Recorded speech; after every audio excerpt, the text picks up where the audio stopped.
amends for their behavior by providing messages to the youth.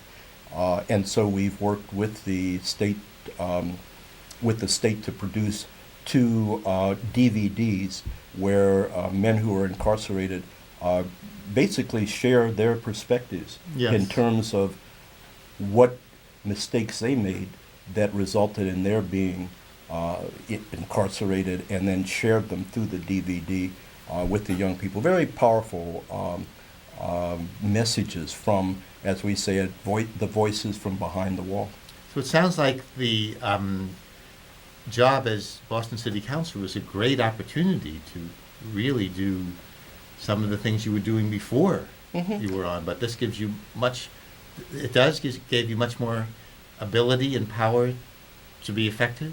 I think it did, particularly because of the organizing model. That is that the reality is that I'd watched councilors of color go down to the city council over the last since Tom Atkins was elected in 1967. And So- you could tell all of us in Cambridge in that box if you want to. Okay, Tom Atkins was the head of the NAACP during the 60s, and he ran for, during the middle 60s, and he ran for the Boston City Council in 1967 and was elected. And he was actually, I think, the first black person who served on the city council during the, the new council was established back in the late 1800s.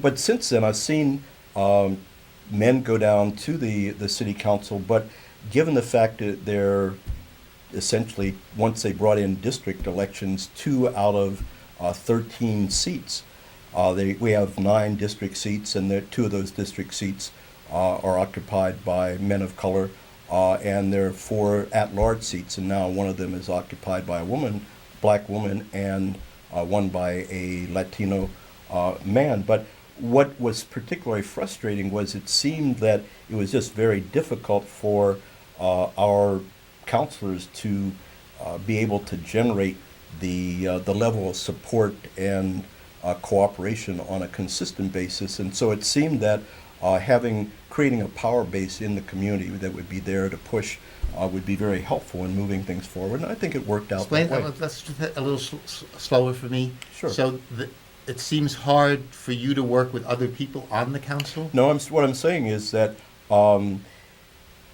that there have been in past years, I think, a different perspective on the part of the black counselors and the white counselors on the council. There have been clashes and frictions around I would imagine, yes. issues of Yes. busing and other issues. And so the question is, how do you begin to create bridges? Well, you create them individually and working with the counselors. The other way you create them is to create a base of activity around your issue that Yes. goes past your And own you district. and you succeeded in some ways. And we succeeded in some ways, and so that improved the relationship because it was easier for the counselors to see that I was representing not just my own views, yes. but I was representing the views of a group of people who were organized and moving, and not only relating to my district, but relating to other districts. Are there other accomplishments that you would like to talk about now? Sure.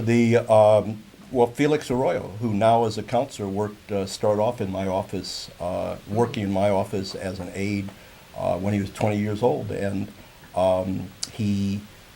when I was chair of the Census Committee, Councilor Yancey, when he was elected president, appointed me to be chair of the Census Committee. President of? The City Council. Oh, yes. And Charles Yancey, president of the City Council, appointed me to be head of the Census Committee. And so one day we were going through all this data, and we were now, people of color were the majority of the city. And Felix turned to me and said, Chuck, the reality, and as a 20-year-old is wont to do, he turned to me and said, Chuck, or he was 21 then, yeah, it's nice that we're the majority, but we don't work together. So what good does being the majority mean if we don't have a consensus about action across so that our majority status really has some power? And thought about that, and I said, he's right. And then we didn't do anything for a while, but then thought about some more and said that UMass Boston was the ideal setting to try to move that concept forward because they had a institute set up to focus on issues relating to the Asian community in Boston and in the state, and focus on another one focused on Latino issues, another focused on issues relating to people of African descent. And so we essentially went there and asked those institutes whether they would be willing to collectively sponsor a conference which would bring Asians and Latinos and Cape Verdeans and people from the African diaspora, Haitians, West Indians, African Americans, Africans who are here together to really look at formulating a platform and a set of activities that could have us work as more collectively than we had. And an organization emerged from it, and the organization has had its ups and downs, but I think it's really helped to bring together the communities of color in terms of beginning to have opportunities for dialogue about collective strategies. So we aren't fighting each other, but we're really looking at how do we bring operational unity between us so that we can really work on our common needs and try to resolve our differences. Wonderful. So in our remaining time, we still have 6.5 minutes. Would you like to either talk about other accomplishments or things that you're looking forward to doing? Well, and I wondered if maybe could you be perhaps, now that you've had all of this experience, more effective in some ways doing things when you're no longer a member of the Boston City Council? Well, it's the 11 years experience has given me a lot of perspectives on key points in the city's practices that we need to look at and work on. It's given me opportunity to strengthen my relationships with organizations throughout the district and throughout the city. And so I'm really very excited about the opportunity of working now as an organizer, going back as an organizer, trying to bring groups together and try to help them use the information that I've been able to gather in my 11 years on the council and playing a part in the strategic development, because people of color are at a very critical point in terms of our moving forward. I think I compare our present situation to where the Irish were in the early 1900s, where by then they had elected their first mayor, but there was this sense of dynamism as you look back in the Irish history, where they were coming out of that period where they were seen as kind of low, the wretches of the earth, and they were beginning to flex their political muscle. And I think we as people of color are now at that stage, and we have to hone our strategies and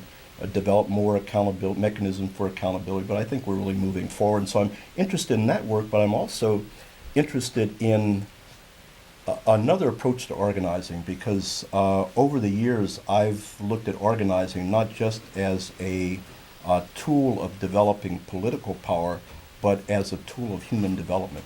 Because particularly what we have to recognize is that the culture of the country plus the government over the history of the country has really worked in various ways to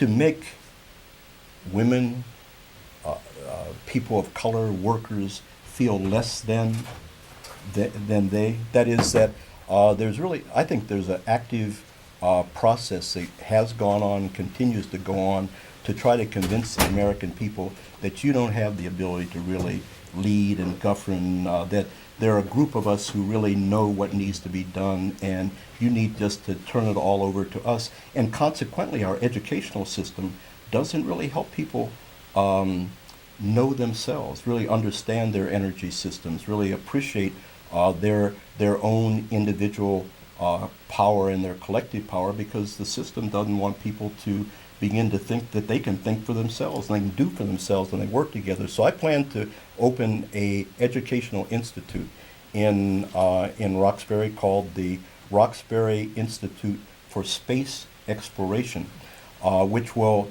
focus on helping people explore their inner space, explore their what in some circles is called etheric energy.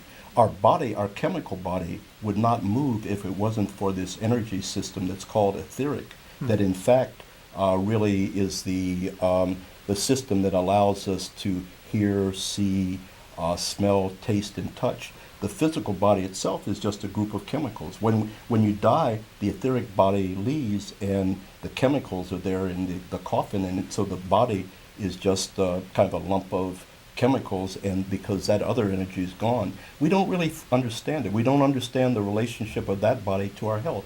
We could do much more to take care of ourselves and avoid those doctors if we really understood the energy systems that are part of our makeup. The emotional energy. As a country, we don't have emotional self-mastery. Our mental energy, we don't think about our mental power and how creative and useful it is. Some people who develop that understanding are great forces in the world, because when you understand how powerful your mind is and that everything comes out of your mind, you are now a creator, not a somebody that somebody else is acting upon. And so basically, what I realize is that organizing is important, and it helps people through that process develop a sense of themselves. But I think we really need more education in terms of the fact that we are really created to be masters of the earth and to be caretakers for the other beings, because I believe that the mineral life there are beings in development in the mineral life, in the plant life, in the animal life. That is the whole solar system, but particularly the earth and the kingdoms on the earth, the animal kingdom, the plant kingdom, the mineral kingdom, and the human kingdom are all working, are consciousnesses that are working together. And so I think that for a long time I've tried to work within the common framework of thinking and organizing people within that framework. But I just come to the point that it can't work.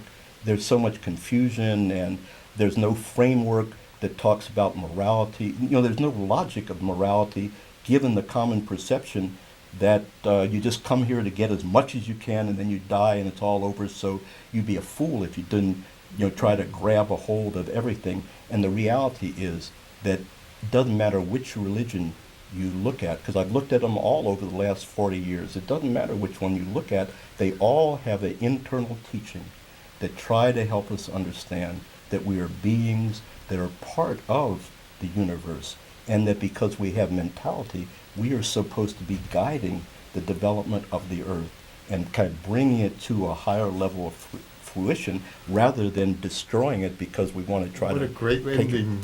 What a wonderful ending. Thank you. We're done. Thank you. All right. But to be continued, I'm going to give you a Lloyd, which is, let me see now, they're not coming in to help me, so I will have to do this.